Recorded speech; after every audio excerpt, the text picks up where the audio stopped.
Assalamualaikum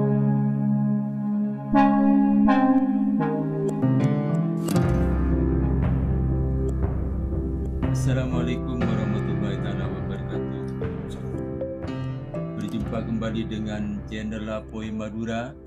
Saat ini kembali kami hadir. Saya ditemani dengan salah seorang budayawan dari Kota Keris Sumeneb, yaitu beliau adalah Bapak Agus Sugianto SPD. Selain budayawan, beliau adalah guru penggerak satu-satunya di wilayah Kecamatan Pasongsongan, Kabupaten Sumeneb, Madura. Selain itu, beliau adalah Kepala SDN Panaungan 3 Kecamatan Pasongsongan, Kabupaten Sumeneb. Baiklah pemirsa channel Lapoi Madura, kali ini telah kita tentang apa, Bang? Baiklah, Assalamualaikum warahmatullahi wabarakatuh kepada para pemirsa channel Lapoi Madura. Ya. Jadi yang pertama saya ucapkan terima kasih, tak lupa menjadi pembuka setiap awal membuka podcast.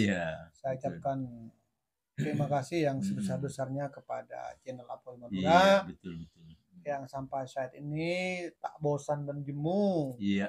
Jadi untuk melakukan katakanlah sebagai bentuk pedulian ya, dalam melestarikan budaya dan tradisi leluhur yang sangat adiluhung para nenek moyang yang ada di daerah sekitar kita, Sumeneb ya, khususnya umumnya Madura.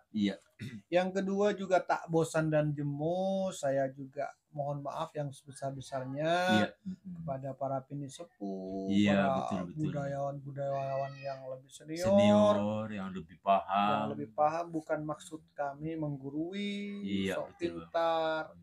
Jadi bukan, tapi ini adalah sebagai bentuk kepedulian ya. Kami berdua dalam melestarikan tradisi-tradisi atau budaya leluhur yang ada di sekitar kita, di mana ketika kita kaji, kita bedah, kita telaah, ternyata banyak memiliki pesan-pesan luhur, pesan-pesan moral yang bisa kita gunakan, kita aplikasikan ketika dalam kita kehidupan mengarungi samudra kehidupan sehari-hari. Betul, Bang. Baik ketika berhubungan sesama manusia, berinteraksi dengan lingkungan, manunggal kepada Tuhan yang Maha Esa. Hubungan vertikal gitu ya. Ternyata banyak.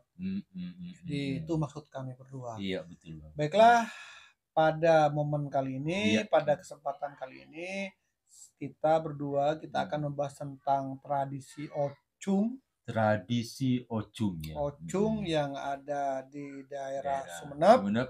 Tepatnya di daerah mana, Bang? Di daerah Batu Putih itu masih ada sampai sekarang. Juga di daerah Kecamatan Rubaru juga masih ada tradisi tersebut, yaitu tradisi Ocung. Ya. Jadi pemirsa barangkali bertanya-tanya, Bang, Ocung ini kedengarannya memang kadang-kadang asing ya, terutama bagi generasi muda ya. Karena sebenarnya tradisi ini sudah lama sebenarnya. Sudah lama, tapi agak punah punah dan ya mau punah lah. Jadi tradisi ini adalah tradisi ketangkasan satria ya. Jadi dua orang pemuda, dua orang biasanya pakaiannya itu tangannya dibalut pakai karung buat karung ya. Iya, ada yang pakai karung bahkan, tapi ada juga yang telanjang atasnya. Jadi dua orang pemuda atau dua orang laki-laki, bisa juga laki-laki. Jadi dia bertarung dengan memakai senjata rotan panjang ya. Ya, 1 meter lebih, 1 meter lebih ya. Nah, jadi memang diadu ketangkasan. Jadi satu ronde itu bisa berlangsung antara 5 sampai 7 menit. Jadi diadu sampai berdarah-darah. Jadi pemenangnya ditentukan dengan melihat luka yang ditimbulkan. Memukulnya kan berhadapan, tapi yang dipukul gini, Bang. Punggung. Tapi dengan ditangkis tangan. Pakai tangannya pakai karung goni. Ada yang pakai karung goni. Tangkis itu. pukul tangkis.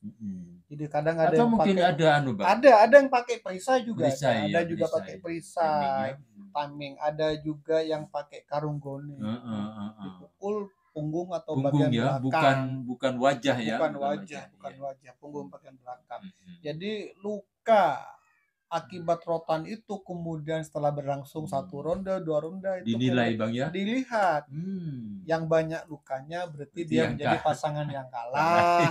Terus yang kedua juga bisa ketika rotan tersebut jatuh. Rotan tersebut jatuh kemudian yang jatuh itu bisa dikalahkan langsung. Jadi ini adalah lomba ketangkasan. Jadi adu ksatria. Justru juga ada wasit. Ada wasitnya ya. Ada wasit. Jadi yang katakanlah yang memulai pertandingan, kemudian jika sudah sampai waktunya ada pelanggaran mungkin sampai memukul daerah yang terlarang. Iya. Sampai waktunya tiba ya dilerai. Dan anehnya ini tidak ada katakanlah motif dendam dan sebagainya. Efek dari pertarungan perlombaan ya, saya bilang perlombaan ini tidak tradisi. Ada efek kelanjutan ya. Ada. Jadi begitu adu ketangkasan, meskipun si kalah, setelah itu ya saling berangkulan memaafkan. No problem. Tidak ada masalah. Jadi, kita tilik asal usul dari Ocung. Tradisi Ocung ini ya. Jadi tradisi Ocung ini Bang, itu ada dua. Yang pertama ini juga telaah sejarah, yang berdasarkan berasal literatur dari literatur juga bisa juga berasal dari cerita mulut. Kita pernah menyaksikan juga Bang. Pernah menyaksikan. Iya, pernah menyaksikan. Itu biasanya dulu saya pernah menyaksikan Bang ketika ada kirap pariwisata itu di Pantai Selopeng betul. Ada lomba Ocung, ada lomba sap-sap ayam betul. Iya. Lomba-lomba tradisional. Waktu biar menarik minat dari wisatawan gitu ya. Terhadap kekayaan budaya atau tradisi lokal, yang ada di Sumeneb ya. Jadi yang pertama itu tradisi Ocung itu katanya dibawa oleh murid dari Sunan Kalijaga, yaitu Raden Imam Asy'ari. Jadi Raden Imam Asy'ari ini jadi yang membawa tradisi Ocung. Gitu ya. Tradisi Ocung itu sebenarnya juga ritual yang dilakukan. Bukan hanya tradisi gitu ya, ada semacam ritual ya. Ada ritual itu katanya untuk memohon hujan. Jadi korelasinya nggak tahu juga apa hubungannya bertarung gitu beradu ketangkasan. Setelah itu katanya ada tradisi untuk upacara untuk menurunkan hujan. Nah ini juga sebenarnya perlu kajian yang lebih komprehensif lebih komprehensif lagi. Jadi ya takutnya ini kan Bang takutnya kan enggak ini Bang, maksud saya di Islam itu ini telah sejarah ya. Ini telah sejarah. Islam katanya yang masuk ke Nusantara itu katanya ada pendapat ahli yang menyatakan bahwa bermazhab Syiah. Ini katanya bukti sejarahnya ini telah sejarah. Katanya makam Fatimah binti Maimun yang makam tertua di Gresik, makam Muslim itu ternyata cuman ada di nisannya itu cuman ada khalifah yang 4 nggak ada, cuman khalifah Sayyidina Ali. Itu kemudian ditelaah bermazhab Syiah. Jadi mazhab yang masuk ini katanya juga kan ini kan perlu digarisbawahi gitu ya. Digarisbawahi. Saya pernah baca seperti itu karena rata-rata makam-makam tertua Islam itu khalifah yang 4 tidak ada, tapi hanya khalifah Sayyidina Ali. Gitu kita ketahui bahwa Sayyidina Ali itu adalah imam besar dari anggota kelompok Syiah.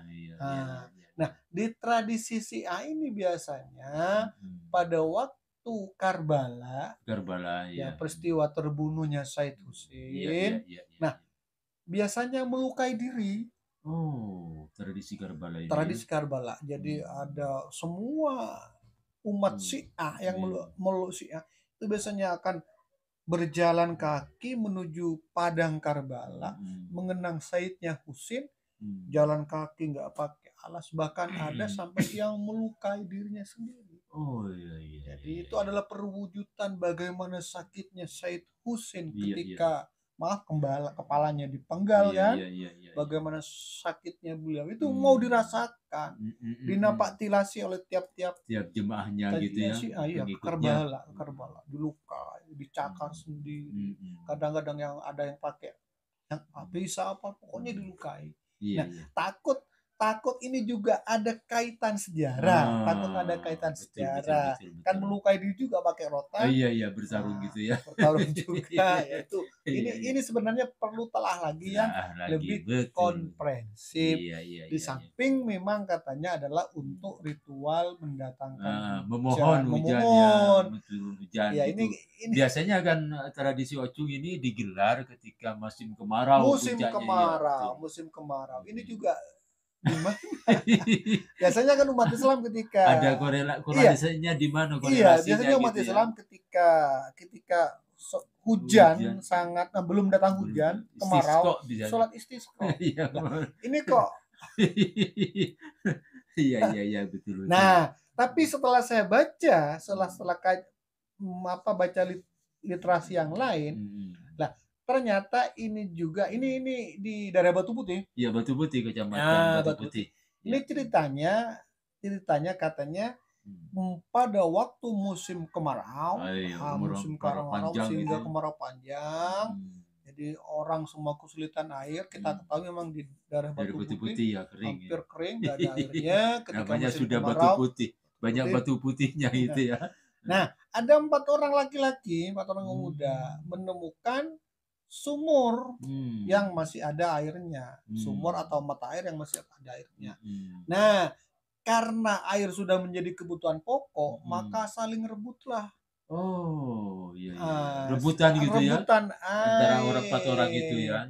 Iya, rebutan antara 4 orang. 2 orang itu katanya menjadi jurinya, wasitnya untuk menengahi dan mengatur dan sebagainya. Yang 2 itu rebutan antar 2 kelompok itu, rebutan untuk saling rebutan untuk siapa yang menang, dialah yang bisa mengambil air di situ dengan alat yang ada di situ, ya misalnya pakai kayu apa dan sebagainya. Nah, pada waktu berebutan sampai luka di sekujur tubuhnya, ternyata pas waktu itu Tuhan menurunkan hujan katanya.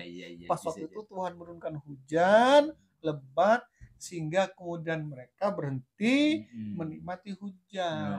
Nah, mungkin untuk mengingat rebutan itu gitu ya. Jadi tradisi itu kemudian dipakai terus sampai saat ini ketika memang butuh hujan. Pada waktu musim kemarau. Sementara dalam Islam sendiri, yaitu kalau umat Islam itu untuk mendatangkan hujan ya sholat istisqa itu ya. Biasanya. Dan ternyata tradisi Ocung ini yang ada di Kabupaten Sumeneb menyebar. Iya, sampai betul. Ke Situbondo. Iya, betul. Pokok Banyuwangi menyebar. Atau mungkin yang mereka komunitas masyarakat Madura juga yang ada di sana. Nah, rata-rata kan rata-rata kan ini kan banyak orang-orang Madura. Dari Madura Sumeneb sehingga ketika beliau itu katakanlah ongke. Jadi budaya-budaya lokal juga dibawa ke sana. Betul. Juga kan ada kan tradisi juga kerapan sapi juga dibawa ke sana. Ketika di sana tidak ada sapi, akhirnya kerbau yang dikerap. Ya mungkin seperti bisa. Jadi penyebarannya kan karena semangat merantau Madura di Sumeneb itu sangat kuat. Paling tidak kantong-kantong komunitas warga Madura terbesar yang ada di Pulau Jawa, itu biasanya daerah Besuki, umumnya ya. Situbondo, Bondowoso, Jember, Banyuwangi, Probolinggo juga, Bang. Jangan lupa, Lumajang ya. Lumajang, Pasuruan sebagian. Itu biasanya yang paling banyak itu komunitas di situ. Besuki itu akhirnya mungkin semacam tradisi yang ada di Madura seperti Ocung barusan yang juga dibawa ke sana, seperti Macopat juga banyak di situ, komunitas orang-orang Madura di sana, Bang. Iya. Mungkin ya memang mereka adalah keturunan dari orang Madura yang sudah menetap di daerah Jawa sana. Jawa. Sehingga Ocung juga akhirnya berkembang di daerah sana. Padahal cikal bakalnya adalah Ocung itu di Sumeneb. Betul. Tepatnya di daerah Batu Putih dan Kecamatan Rubaru. Jadi itulah telah kita tentang tradisi Ocung yang ternyata itu yaitu memupuk sifat kesatria. Bahkan ketika seseorang itu melakukan ritual tradisi Ocung, itu juga menjalani lelaku spiritual, Bang. Betul. Malamnya ada yang sampai puasa 4 hari sampai 11 hari juga. Nggak melek biar ketika kena pukul tidak sakit, bisa kena pukul tidak sakit bisa. Kadang-kadang kan lawan menyangka pukulannya itu kena padahal juga tidak kena. Jadi banyak ritual-ritual yang dilakukan sebelum bertanding Ocung ini. Demikian pemirsa channel Apoy Madura, perbincangan kali ini mungkin ada salah-salah kata dan koreksi dari pemirsa channel Apoy Madura. Silahkan dilayangkan baik di YouTube atau di TikTok, Bang. Kita live streaming. Jadi kita mencoba live streaming perdana. Baru pertama kali ini. Jadi di TikTok baru pertama kali mencoba. Karena apa? Karena ketika durasi videonya itu lebih dari 10 menit tidak bisa. Jadi dipotong bagian pertama, kedua, ketiga. Tapi dengan live streaming semoga awal kita mencoba, semoga bisa. Biar tidak terpotong-potong pemirsa menontonnya gitu ya. Biar utuh. Terima kasih pemirsa channel Apoy Madura. Barangkali perlu ada yang disampaikan, Bang, kepada pemirsa channel Apoy Madura tentang telah kita tradisi Ocung ini. Ya, telah kita tentang tradisi Ocung ini ya ada juga yang perlu digali lagi gitu ya. Diteladani, yaitu yang pertama bahwa untuk mencapai satu tujuan besar itu tidak akan lepas dari pengorbanan. Betul. Jadi ketika seseorang itu mendambakan hujan yang betul-betul diminta, maka dia mengorbankan sampai tubuhnya luka dan sebagainya. Atau semacam bentuk ikhtiar gitu dari luka itu ya. Iya. Kan dulu kan banyak para nabi-nabi itu untuk kan berkurban buah-buahan, berkurban sapi dan sebagainya. Itu mungkin berkurban bahwa kita memang berusaha keras. Tuh, bahwa untuk mencapai tujuan besar juga perlu pengorbanan besar. Itu yang pertama. Yang kedua, bahwa tidak ada sifat dendam. Betul. Jadi karena, Bang, biasanya ketika kita pada waktu melakukan Ocung itu kita amarah emosi, kadang-kadang di situ kita kalah. Betul. Melatih mental kita untuk tidak balas dendam. Tidak amarah bisa. Jadi meskipun memang dia luka bikinnya tradisinya cuma untuk melukai, tapi dendam dan marah di situ tidak ada. Betul. Jadi kalau misalnya dendam dipukul langsung ngamuk kan. Tapi enggak. Ada seninya juga. Di situ dia dalam kondisi yang dipukul sakit dia bisa mengendalikan emosinya gitu ya. Betul. Sangat luar biasa tradisi ini ya. Karena apapun mengajarkan kita untuk tetap tawakal atau bersabar gitu ya. Satria. Ketika meskipun sudah banyak melukai musuhnya, tapi ketika aturannya rotanmu jatuh ya kalah. Sudah. Gak ada dendam. Legowo gitu. Jadi mengajarkan sifat kesatria. Betul. Tunduk pada aturan yang sudah berlaku gitu ya. Iya. Nah, setelah itu keluar nggak ada dendam. Berarti sudah mengajarkan hati kita untuk tidak dendam. Tidak gitu. Dendam, pelongnya sudah gantian ngerokok dan kopi dan sebagainya. Meskipun awalnya saling pukul gitu. Jadi itulah teladan. Biasa penontonnya juga banyak, Bang. Banyak. Berarti dengan pagelaran tradisi Ocu ini sebenarnya juga meningkatkan daya apa? UMKM juga gitu ya. Bisa kan. UMKM juga bisa jual. Bisa mendatangkan juga wisatawan juga, Bang.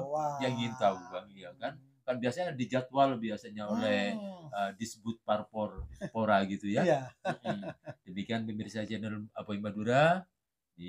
Terima kasih atas segala perhatiannya. Mohon maaf atas segala kekurangan.